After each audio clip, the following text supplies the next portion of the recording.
Hi, everybody. Clark Tanner, physical therapist, life coach, and founder of Thrive Physical Therapy and Wellness in Richmond, Virginia. And this is Strive to Thrive, your weekly podcast designed to help improve your health, increase your success, and ultimately help you thrive in life. What's the name? My name is Cody Shellhouse. I'm a Thrive Physical Therapist.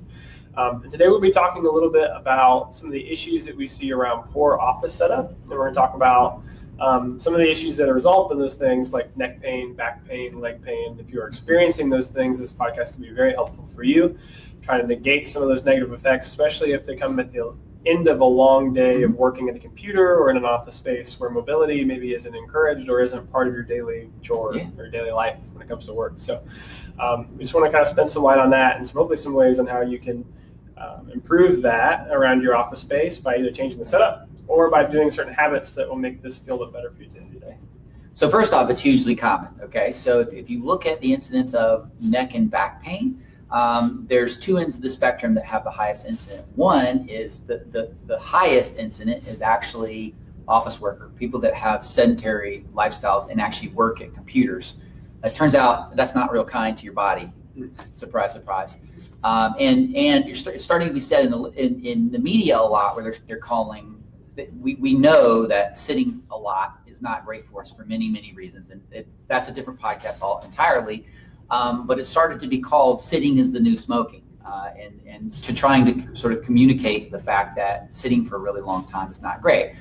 But there are ways to make it better, and that's part of what we're going to talk about. The other end of that spectrum is people that do a lot of heavy material handling, a lot of lifting and carrying, and that again is a different podcast. But we wanted to give you some direction as to how to make. So many of us really do work in offices and have things where we're working at computers and desks, and there's ways to make that better. So. Yeah, I always feel like we need to have that whole sitting is the new smoking discussion. I feel like it's another topic in itself. Yes. After you said that, I was like, oh man, that would be like another really good topic to talk about.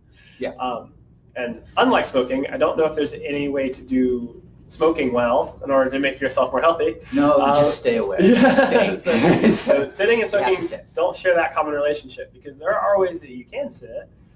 Many ways that you can do certain activities that are actually beneficial. So I don't want to say that all sitting is bad. Right. I want to say that if you're variable in your sitting, I think that's another topic for another day. I don't want to get down that rabbit hole. We did a video on that. Okay, well then we're good. Yes. Never mind. So I think the thing that brings me to office space and people who primarily deal with issues resolving around office work is often it's just a lack of mobility.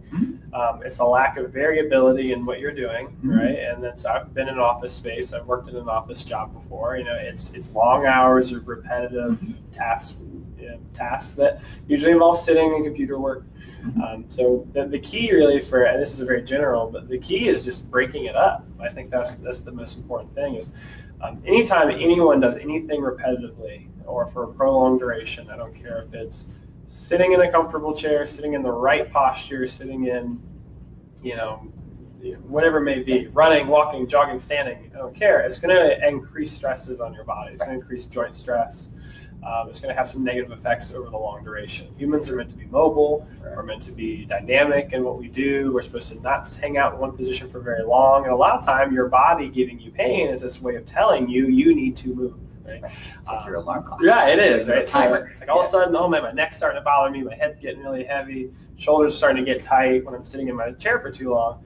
The answer is, I'm just going to push through it. I got one more hour to go. It's like, oh, no. You need to listen to your body. It's telling you change something. And then if you can get in the habit of doing that, which I think is really the hard part about staying productive in an office space, not feeling like you're doing something ridiculous amongst your peers. Right.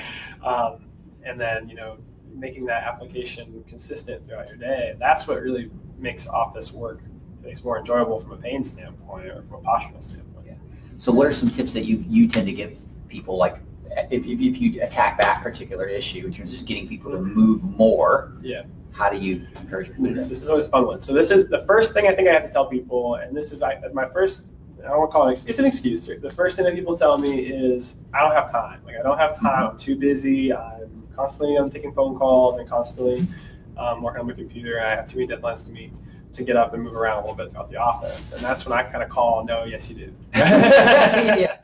you'd be surprised what you can manage, right? So if you're taking phone calls, you can get a headset or take a walk while you do it, right? If you have the ability to do so. And I understand if you can be in front of your computer for the content, that's one thing. But if you get creative and you really put your brain to it, you'd be surprised at how many just small fragments of time that you can accumulate throughout an office workday to get up and do something different. And that's the first thing, is bring people to the understanding of, hey, like there's time, you just have to find it, right? And it's sometimes harder than if you're at home. Well, and I think what you're thinking of is, I think sometimes people think that getting up means removing yourself and doing something totally different, or that it's a longer period of time. It literally can be you stood up, take 2-3 breaths and went again, or you just did what you were doing in a slightly different way. Exactly. Yeah. It doesn't have to be some drastic thing. You don't have to go walk, like jog around your building. It just needs to be some change in posture. So if we're looking at why people get pain, it's typically from, you get static changes in your joint fluid, so your hydrostatic pressure within your joints doesn't change frequently enough, and that accumulates to stress because that pressure doesn't change over time. And we know that the human body responds to pressure changes, but the average human can hang out in one position with consistent low-grade pressure for about 15 minutes before they start to accumulate some kind of either skin, joint, or muscle stress, right? That accumulates into eventually pain receptors firing, right? Which gives us our discomfort. If you also hang out in past that 15-minute window, we typically tend to see that you get micro damage at a smaller level. You get cellular changes. You get cortisol release. You get all these chemical changes that happen in the body that also heighten pain levels and also just lead to more discomfort. So. And that stuff after 15 minutes, once you hit that threshold, we see it's harder to bring that down because now officially you are healing, right? You are getting to a point to where I need to recover in some way. Right. So we tell people the best thing you could do is, even if it's as simple as, like Clark said, stand and sit just once every 15 minutes, you'd be surprised at how much effect that can have on your body over a short period of time, because the pressures fluctuate. You reduce the stress to that tissue, and now you kind of restart that gradual increase in pressure again. But guess what? Now you were started high up on the threshold, the stress chain. Now you're back at the bottom, and now you can start accumulating again. Our normal flow of how postural stresses work is typically it's up and down. If you've been in calculus in a while, it's a sinusoidal wave. It's flows, right? It's up and down, peaks and valleys. That should be the case, but we don't want it to ascend to that threshold that gets into inflammation, pain, and deterioration over time. Yeah. So I'll tell you one of my other little tricks for, like, you get somebody who gets so focused they just forget all the time, because that sometimes happens. My favorite trick is I just encourage them to drink tons and tons of water. Nice. And so then at these reps, then you got no choice. It just kind of takes care of itself, and then you also get the benefit of drinking more water. So then you kind of hit it from both ends. But that usually works pretty well too. Yeah. With smartwatches has been a great accusation, actually. Yeah. Now a lot of smartwatches have a vibrating silent alarm, right? So it's not going to disrupt anyone around you. And then you just set it for 15 minutes. If I don't want to be in my office space for 2-3 hours, I've got head down work. Set it for every 15 to 20 minutes, and then just do some small change in your posture just to get out of that position for a second. When that alarm goes off, then just reset it. And usually time it's just the tap of the top of your watch, right? So it's pretty easy to make that a consistent habit.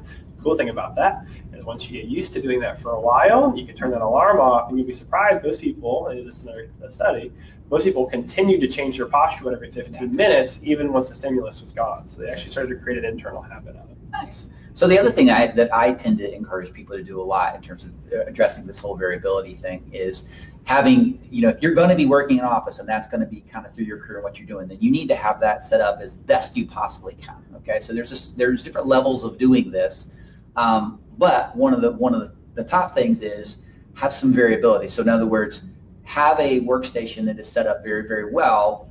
Correct seat height, correct setup, set your monitor, keyboard, all that, so it encourages good position and more closer to the ideal, so that it encourages you to be in that position. But also have like a physio ball that you can sit on that's a little more of a mobile environment, and then also have like a desk that, like a Veridesk is a very nice thing to have, that allows you to do like sitting work but also standing work, so that you just move it around. So it's like you don't necessarily lose time in terms of working, but you just, okay, hey, for a period of time I'm gonna work standing. Well, if you're used to sitting all the time and then you end up with a desk that allows you to stand, don't expect yourself to go to standing for 8 hours. So again, standing a long time can be not so great too. But just knowing what a well set up workstation is, having something that has variability in terms of height where you can work at different heights, and then also have a ball so that and then you just cycle through it. That usually works really, really well. Yeah. And then learning how to be in position. And we can talk about that. So another postural opening exercise, which I think, I think the most important thing about today is just nailing down what good office habits are. The sitting posture could be, a massive undertaking from an education standpoint. But really the key is, variability in your posture will lead to more comfort, and it'll also lead to greater mobility. People tend to get a big restriction in mobility when they spend lots of time in a chair, and that can impact the rest of your daily life, whether it be you're an avid exercise enthusiast, or you like to go on walks with your family, or whatever it may be. We know that office work can lead to those activities being also affected. So I think the key for people to think about this is, don't think about it as how comfortable can I be at work, because if that's your exclusive thought process, it may not really motivate you very much. But if the thought is ooh, after I get out of my work day, I really want to go ride my bike with my kids, or I really want to go be able to spend time with my family on a long walk, I better keep my mobility in check, and then keep my back healthy and all that stuff going the right way, so I can enjoy that other time just as much. It's a great point. Yeah. Great point. So I have another couple questions for you. So do you recommend anything around either lunch times or break times to do with that time that can add to your? Yeah, that's a great question. All right, so this actually brings up an example of mine that we've worked with someone in the past who they worked out of an office space. It's a large operation, but they have probably between 15 and 20 people who work under this particular unit. And the manager was, very forward-thinking, very progressive. He thought, all right, I'm going to clear out one of these old office spaces that we don't use anymore, and I'm going to actually put a bunch of fitness equipment, foam rollers, yoga mats, things in there, and highly encourage people to check in and spend some time on their health and wellness throughout the day, because he found that a lot of his clientele were visiting us personally. Yes. For help, right? A lot of them were dealing with nagging injuries, a lot of things at work that were bothering them. It'd be neck, shoulder, back, hips, whatever it may be. And so in order to try to keep his clientele healthy, he asked for us to kind of give him some input and some advice on how to set up a proper fitness space for his employees.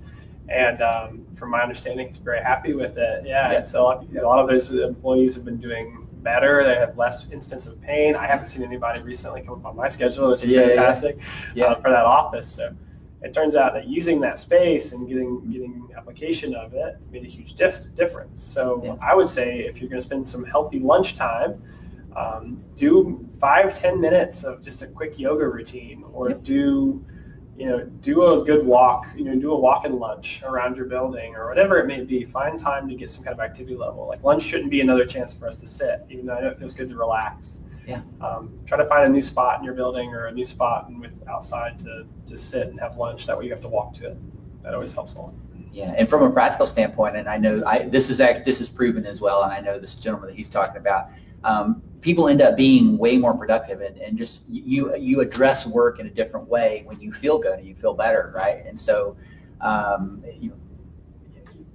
walking, going for a walk, changing, like giving your brain a break for a period of time, doing the walk during lunchtime, during break, or instead of going to the bathroom that's over there, you go to the one that's like a floor down or something, where there's ways to infiltrate that movement actually facilitates better thinking and just a clear mind, and just does a lot of really cool things for you. So it has farther reaching things. Like, not only does it make a difference from a musculoskeletal standpoint, but also just it makes a difference in terms of what your experience is and what life is like with you at work. And you end up being more effective whenever it is you do. Well, I think part of it's just giving to yourself some. Yeah. I mean, you have to, when you're working in an office space, it's easy to think I'm working for the company and I'm spending my time, and that's important. You should take pride in the fact that you're putting your head down and getting a lot of work done. But at the same time, you need to respect your own body and respect your own self as much by taking those small breaks and taking that lunch to take care of your body and make sure that you're in a healthy situation, because that feels internally very good. And so once you give into yourself, it's easier to give that energy back to whatever you're working on. So If it's constantly the grind and you're never giving to yourself and you're not taking yourself into consideration, that's when those negative thoughts creep in. That's when you feel tired and kind of drained, and it can not only affect work productivity, but it can also just affect your mood. So I think just a little bit of exercise, a little bit of self-care can make you feel completely different internally, just from that standpoint as well.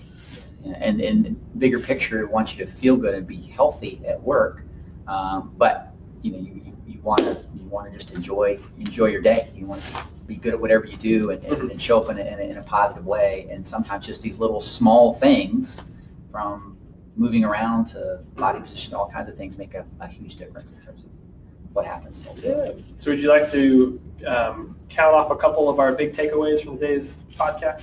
So big takeaways is, one, have some variability in terms of what you work on or from. So in other words, having a workstation that is set up well, sitting situation, potentially a ball, potentially standing, depending on what it is. So if you've got some variability in what you're able to work on, that would be great.